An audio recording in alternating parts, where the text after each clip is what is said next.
Entendes o que estás lendo? O podcast que te leva através das páginas da Bíblia. Livro por livro. Capítulo por capítulo. Uma exposição bíblica emocionante. Aperte os cintos e embarque comigo nesta viagem.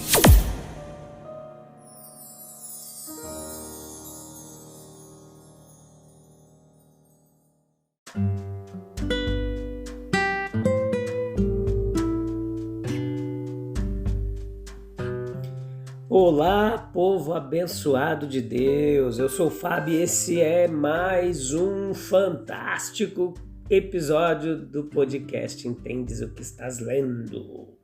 Esse é do capítulo 32, parte 2, episódio de número 251, terceira temporada. Vamos lá? Quem tá animada aí para aprender mais um pouquinho da palavra de Deus? Isso aqui não é um livro comum. Nós estamos meditando, se debruçando sobre os textos da palavra de Deus. Então aqui em Êxodo, nessa parte que nós estamos no capítulo 32, nós vamos ver a ira de Jeová e a intercessão de Moisés. Tem muita coisa legal. Pega o caderninho aí para você anotar aquilo que você achar importante. Não sai daí, fica firme aí até o finalzinho, acordada, nada de dormir enquanto escuta a gente, hein? Vamos lá.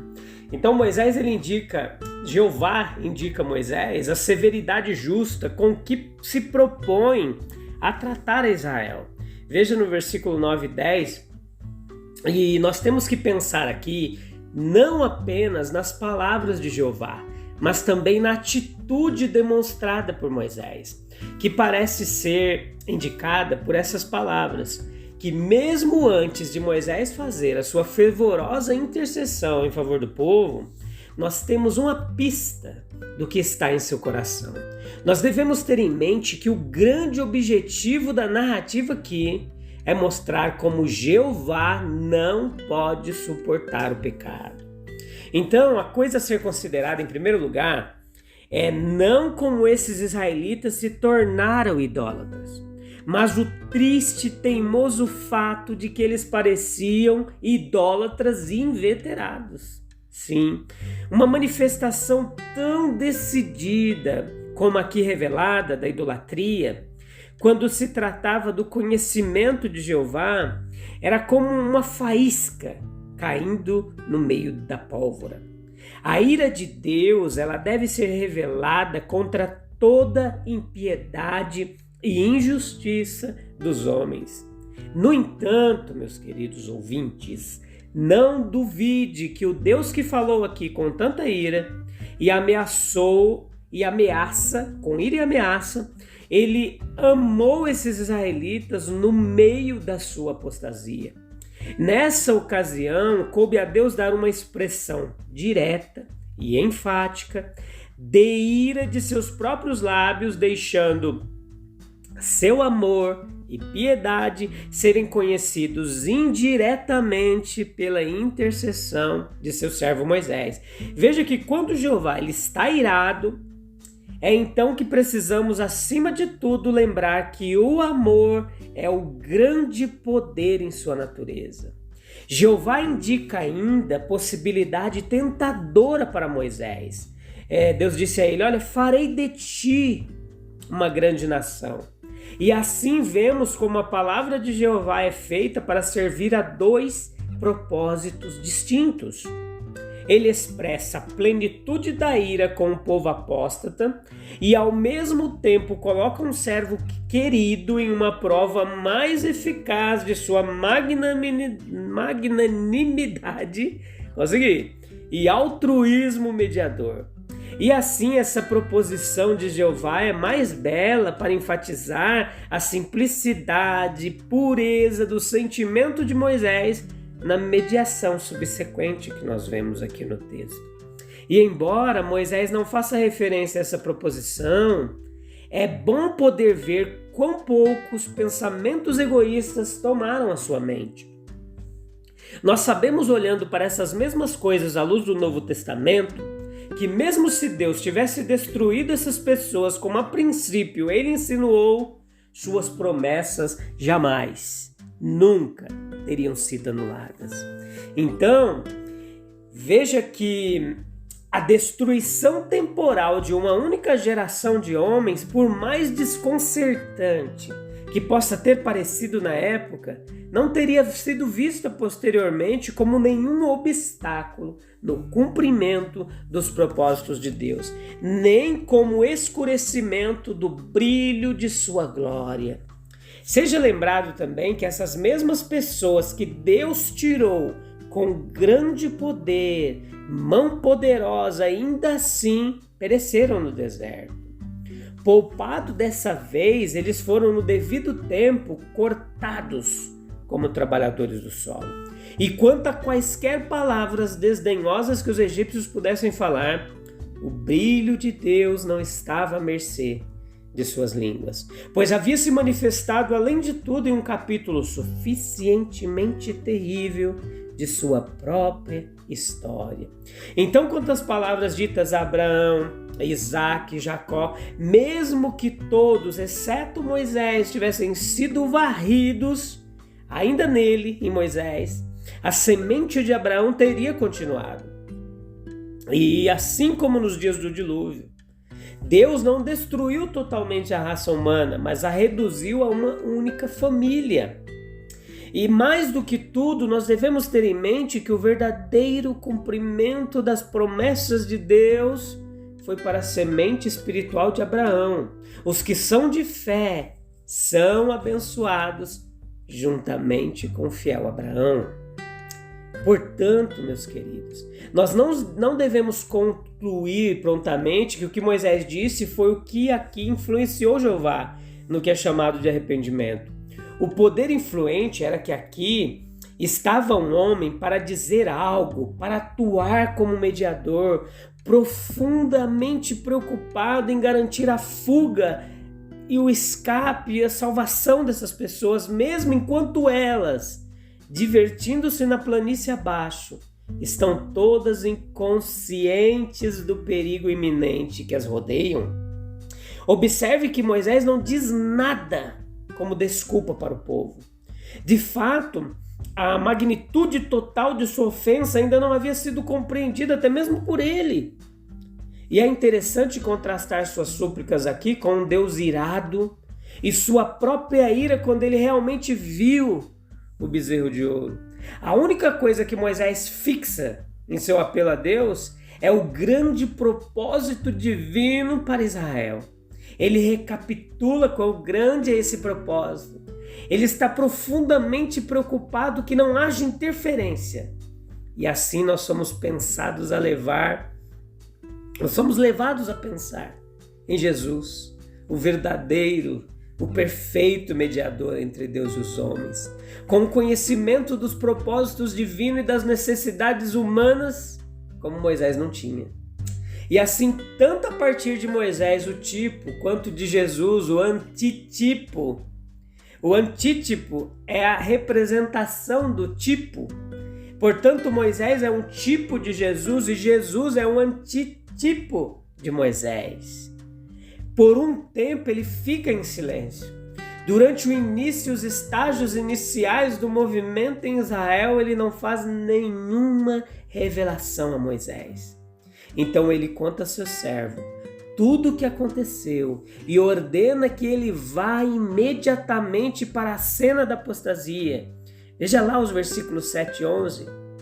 E marque a expressão teu povo, que você tirou da terra do Egito, se corromperam, indicando que eles não são mais de Deus, que a aliança foi quebrada.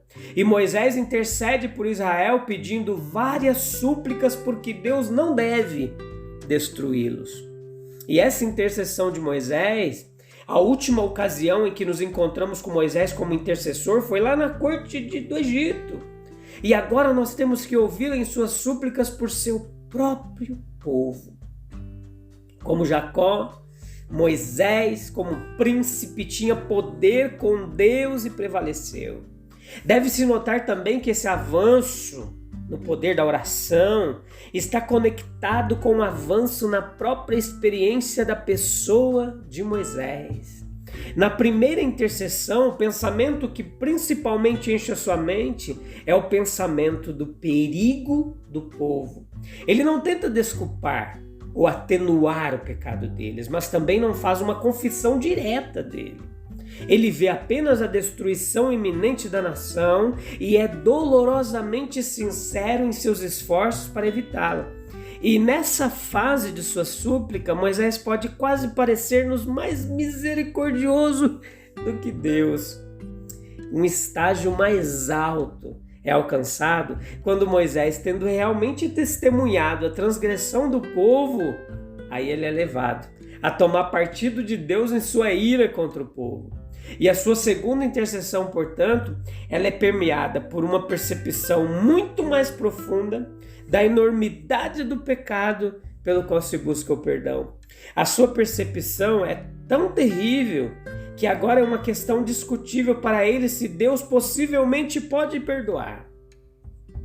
Observe mais particularmente em relação à intercessão aqui no texto, do capítulo 32, quão absolutamente desinteressado Moisés ele põe de lado, sem sequer notar, a oferta mais gloriosa já feita a um homem mortal. Eu farei de ti uma grande nação. O versículo 10. Esse foi o julgamento de Moisés. Ele testou se ele amava a sua própria glória mais do que amava os irmãos que estavam sob a sua responsabilidade. Ele suportou isso de uma forma nobremente. Ele parece agarrar os pés de Deus como alguém que não podia, não queria sair, inclinar-se de que houvesse obtido o que procurava. Moisés ele apela a 3 pontos, a 3 princípios do caráter divino que realmente governam e direcionam a ação divina. A consideração de Deus por sua própria obra, versículo 11. A consideração de Deus por sua própria honra, versículo 12. Moisés não suporta pensar que a ação de Deus está comprometida. E terceiro, a consideração de Deus por seus próprios servos, no versículo 13. Estes são pontos no coração de Deus sobre os quais toda intercessão deve se apegar. O efeito produzido foi que Deus se arrependeu, ou seja, mudou de ideia do mal que pensou fazer a Israel. Versículo 14, isso não muda a imutabilidade de Deus, Deus permanece o mesmo, mas ele pode mudar algo com respeito ao que ele vai fazer ou não, até mesmo pelo poder da oração. Então não parece, no entanto, que Moisés tenha sido informado nesse momento da aceitação de sua intercessão. Observe também que a remissão ela foi concedida de uma forma gradual. Nesse primeiro ato de intercessão, Deus vê, por assim dizer, o ponto aqui tem de toda a série de intercessões e em antecipação ele deixa de lado a sua ira. Lembre-se de tudo o que aconteceu antes, a libertação, após uma série de julgamentos inspiradores sobre os opressores, advertências após murmurações anteriores, e agora com uma revelação mais completa da majestade de Deus, esse ato de apostasia impaciente. E tudo é compelido à conclusão de que o povo era totalmente obstinado. Apenas uma coisa impediu o julgamento, como se Deus não pudesse agir sem o consentimento de Moisés. A intercessão de Moisés ela é motivada por puro altruísmo dele. Moisés ele se identifica com aqueles por quem ele suplica e isso dá o poder. Para ficar entre o sol e qualquer objeto, você deve estar na linha dos raios do sol, como Moisés fez, entre Deus e um povo. Mas precisa estar no centro da vontade de Deus. Moisés ele fala com Jeová como um mordomo de confiança falaria com seu patrão. Ele diz, por que está tão zangado com o povo que você tirou com força e poder do Egito? Versículo 11. Porque os egípcios deveriam ser autorizados a provocá-lo com capricho e crueldade? Versículo 12. Lembre-se de seu juramento a Abraão, Isaque e Jacó. Versículo 13. O homem altruísta, ele não precisa temer falar assim abertamente com Deus. O altruísmo é tão semelhante, ele é tão semelhante a Deus que permite a familiaridade enquanto protege contra a irreverência. Podemos perceber aqui que o arrependimento ele foi uma resposta direta à intercessão. Deus fez como Moisés implorou que ele fizesse. Se Moisés tivesse sido menos firme, a ira de Deus certamente teria consumido o povo. E ainda, Deus não pode mudar, não. Mas Moisés ele manteve o seu lugar e, portanto, as condições nunca foram tais como deveriam ser para que o julgamento fosse executado.